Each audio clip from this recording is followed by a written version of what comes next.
अस्सलाम वालेकुम।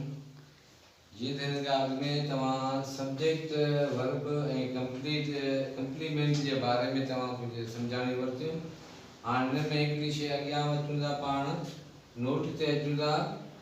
whenever these verbs seem, become, then complete meaning of sentence they will take a complement।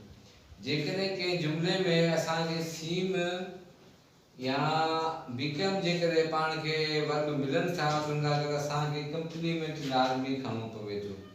जीअं अॻियां पाण टू बी जा वर्ब खणिया, उनमें पाण कंप्लीमेंट खयो, ऑब्जेक्ट जी ज़रूरत कोन्हे, ऑब्जेक्ट कोन खयोसीं। हाणे हिन में पाण ऑब्जेक्ट कोन खणी सघूं था, कोन खणंदासीं, सिर्फ़ु कंप्लीमेंट। कंहिं जुमिले जा टे सां पाण कंदासीं, सब्जेक्ट वर्ब ऑब्जेक्ट। ऑब्जेक्ट जेकॾहिं पाण रखूं था को नाउन या प्रोनाउन था रखूं, पर जेकॾहिं पाण ऑब्जेक्ट कोन था रखूं, उन जॻह ते पाण जुमिलो मुकमल करिणो आहे त पाण उनखे कंप्लीमेंट रखंदासीं।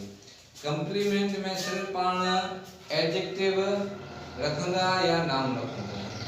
हाणे हिते पाण नाज़िया सीम्स ब्यूटीफुल ऑलवेज। सीमा नाज़िया छा आहे? हमेशह ख़ूबसूरत लगंदी आहे, मतलब नज़र ईंदी आहे।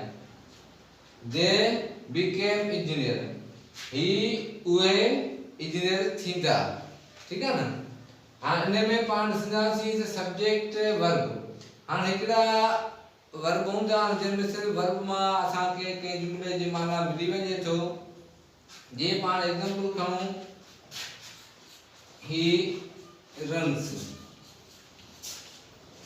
ही डोड़े थो,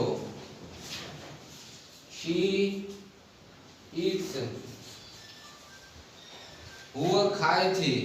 अहिड़े क़िस्म जा जेकॾहिं पाण जुमिला अॻिते पाण जीअं पढ़ंदासीं, पाण वर्ब में ईंदासीं त वर्ब जी पाण डेफिनेशन कंदासीं।